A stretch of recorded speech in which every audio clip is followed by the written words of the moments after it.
এর আগে আপনারা দেখেছেন অখিলেশ ঠাকুর মহল খালি করে একেবারের মতো সেখান থেকে পালিয়ে যায়। এদিকে 10 বছরের শাস্তি শেষ করে পান্নাও জেল থেকে মুক্তি পায়। আমার বুকে জ্বলছে আগুন, এই আগুন নিভবে না যতক্ষণ আমি প্রতিশোধ নেব, যাই হয়ে যাক। ওর পুরো পরিবারকে নির্বংশ না করা অবধি আমি শান্তি পাব না। তাহলে তুই যা, নিয়ে নে তোর প্রতিশোধ। এত বছর ধরে কেউই ঠাকুরের ঠিকানা খুঁজে বের করতে পারেনি, আর তুমিও কোনোদিনও জানতে পারবে না যে ঠাকুর কোথায় আছে। দেখতে দেখতে হরির মস্তক তার দেহ থেকে ছিন্ন হয়ে মাটিতে পড়ে যায়। সময় এগিয়েই চলেছিল। পান্নার বয়স আরো 20 বছর বেড়ে যায়। আপনি বলুন আমাকে কি করতে হবে। এক বিশেষ তন্ত্র সাধনা আর কালো জাদু প্রয়োগ করে আমি তোকে ডাইনিতে বদলে দেব। নিজের গুরুর আদেশে তন্ত্রমন্ত্রের সাহায্যে পান্না তার বয়স্ক রূপকে একেবারে যুবতীতে বদলে দেয়। এরপর দেখুন 90-এর দশকের নভেম্বর মাস। আবহাওয়া আস্তে আস্তে বদলে যাচ্ছিল। তাতে দিন ছোট আর রাতটা অনেকটাই বড় হচ্ছিল। সেদিন অমাবস্যার কালো এক রাত ছিল। চারপাশে শুধুমাত্র কুকুরের ডাকের শব্দ শোনা যাচ্ছিল। ইউপির গোরখপুরে থাকা ডিম্পল একটা সরকারি বিভাগে কাজ করত। বাড়ি থেকে অফিসের দূরত্ব অনেকটা হওয়াতে প্রায় তার রাতে ফিরতে অনেকটাই দেরি হতো। সেই দিনও সে মাঝ রাস্তায় অটো থেকে নেমে দ্রুত পায়ে সে বাড়ির দিকে হেঁটে আসছিল। ঘন কুয়াশায় যেন সবকিছু ঢেকে গিয়েছিল, যার জন্য একটা দুটো দোকান বাদে বাকি সমস্ত দোকানও বন্ধ হয়ে গেছিল। ডিম্পলের হাতে একটা ব্যাগ ছিল, আর ব্যাগের মধ্যে সুগন্ধি চামেলি ফুল ছিল, যা সে পরের দিন পরবে ভেবেছিল, কারণ তার পরের দিন সম্বন্ধ আসার কথা। কয়েক পা হাঁটার পরে তার মনে হয় পিছনে যেন কেউ তাকে অনুসরণ করছে। ডিম্পল পিছনে ঘুরে ভালো করে দেখে, চারিদিকে ঘন অন্ধকার আর কুয়াশায় ভরা ছিল। রাস্তাটা একেবারে ফাঁকা ছিল। ডিম্পল আরো জোরে জোরে হাঁটতে থাকে, আর দ্রুত গতিতে সে তার বাড়ির দিকে এগোতে থাকে। ডিম্পল ভালো মতোই শুনতে পায় যে তার পিছনে একটা নূপুরের শব্দ হচ্ছে। ডিম্পল আরও একবার পিছনে ঘুরে দেখে। সে দেখে যে 5.5 ফুটের একজন মহিলা, খুব সুন্দর এক যুবতী, তার দিকে ক্রমশ আস্তে আস্তে এগিয়ে আসছে। এই গন্ধটা আমায় তোমার কাছে টেনে এনেছে। কি আছে তোমার এই ব্যাগে? কিছুই না, শুধু একটা মালা আছে। এটা বলেই ডিম্পল তাড়াতাড়ি সেখান থেকে বাড়ির দিকে হাঁটতে থাকে। ডিম্পল অনুভব করে ওই মহিলা তখনও তার পিছনে পিছনে আসছে। জানি না কেন ডিম্পলের হঠাৎ কেমন একটা অনুভব হতে শুরু হয়, কিন্তু সে তাড়াতাড়ি তার বাড়িতে চলে যায়। বাড়িতে যাওয়ার পরে সে রাতের খাবার খেয়ে নেয়, আর তারপর বারান্দায় হাঁটতে থাকে। ঠিক তার পরেই সে তার বাড়ির সামনে এক মহিলাকে দেখতে পায়, যাকে সে অফিস থেকে ফেরার সময় দেখতে পেয়েছিল। সেই লম্বা সুন্দরী যুবতী মহিলা ডিম্পলের বাড়ির আশেপাশেই ঘুরে বেড়াচ্ছিল। সে অফিস থেকে ফিরেছে প্রায় 1 ঘন্টা হয়ে গেছিল। তাহলে কি মহিলাটা বিগত 1 ঘন্টা ধরে আমার বাড়ির আশেপাশে ছিল? এটা তার মাথাতে আসতেই ভয়ে যেন তার শরীর ঠকঠক করে কাঁপতে শুরু করল। সে ভয়ে আঁতকে উঠেছিল।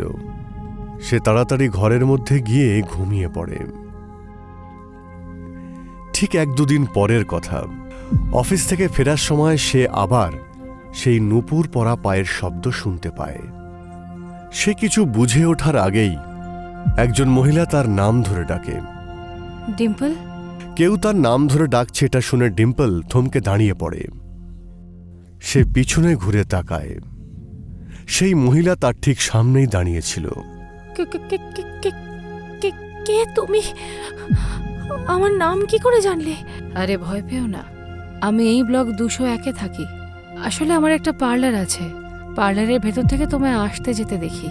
এমনিতে তো আমি বিউটিশিয়ান, কিন্তু তোমার সৌন্দর্যে আমি অবাক হয়েছি।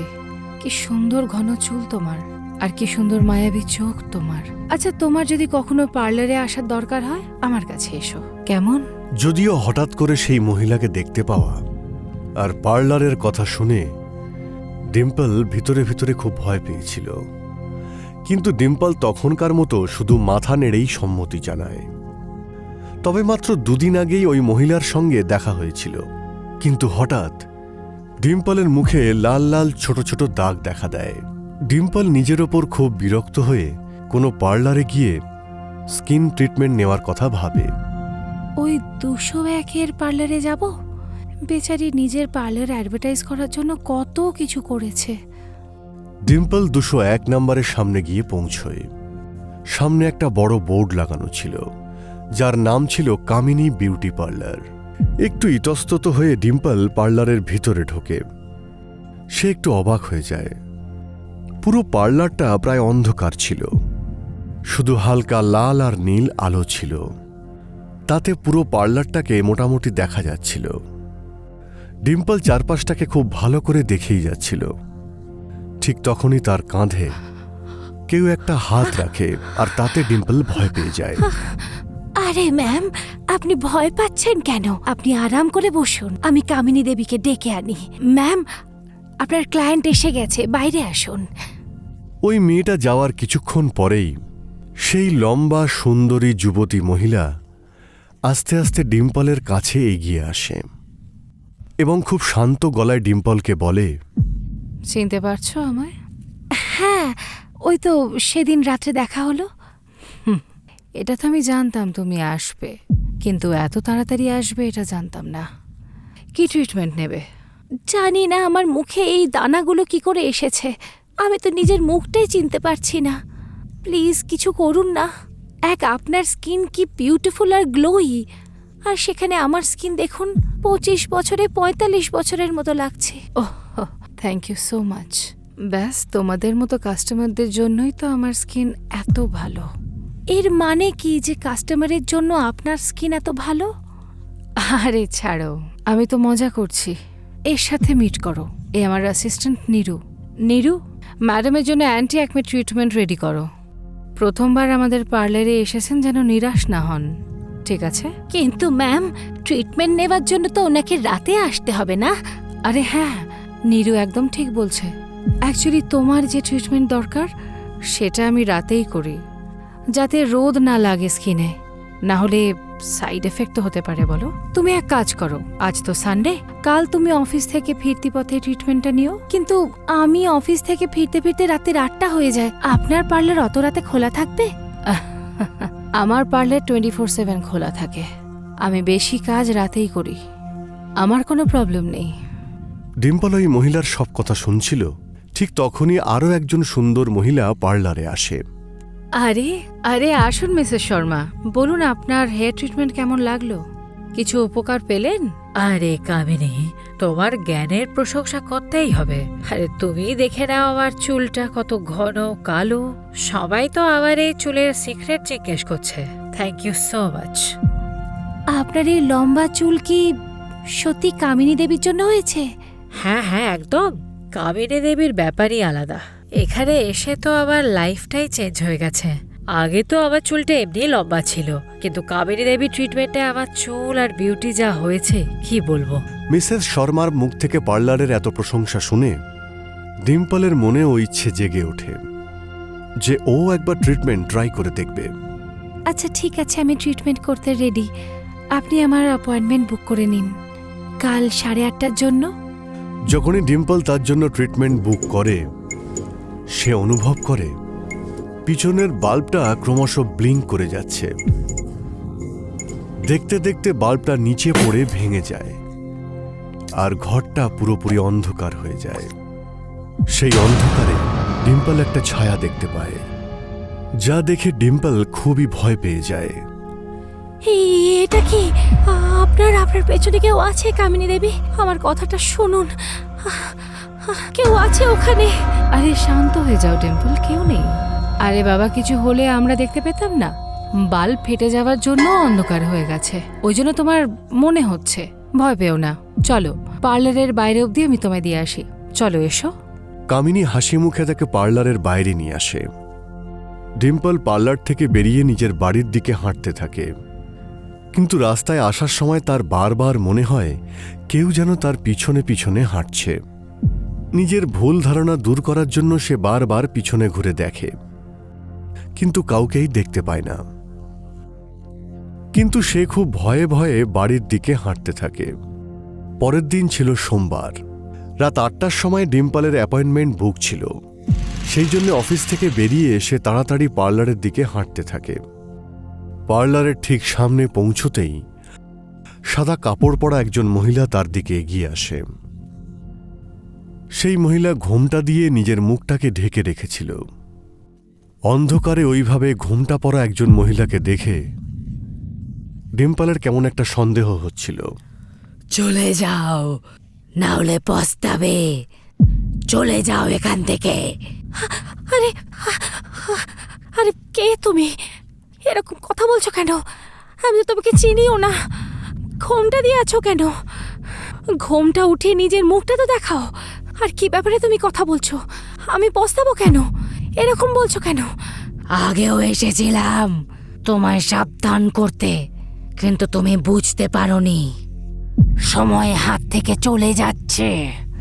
ডিম্পল অবাক হয়ে মহিলার কথাগুলো শুনছিল, আর হঠাৎ তখনই পার্লারের দরজাটা খোলে আর কামিনী তার লম্বা চুলটা ঘোরাতে ঘোরাতে বাইরে বেরিয়ে আসে। ডিম্পল, তুমি বাইরে কেন? ভেতরে এসো। কামিনী দেবী, আমি তো ভেতরেই যাচ্ছিলাম, কিন্তু জানি না এই মহিলাকে আমি কোথা থেকে পেলাম। ডিম্পল যখনই চোখ ঘুরিয়ে দেখে, সেখানে সেই ঘোমটা পরা মহিলাকে আর দেখতে পায় না। কার ব্যাপারে কথা বলছো ডিম্পল? আরে, এখনই 1 মিনিট আগেও একজন এখানে ছিল, জানি না কোথায় চলে গেছে। আমি কিছু বুঝতে পারছি না, আমার সাথে কি হচ্ছে। কাজের স্ট্রেস একটু বেশি হয়ে গেছে মনে হয়, ডাক্তার দেখাতে হবে। আমার মাথা ঠিক নেই। এটা বলে ডিম্পল হাসতে হাসতে পার্লারের ভিতরে ঢোকে।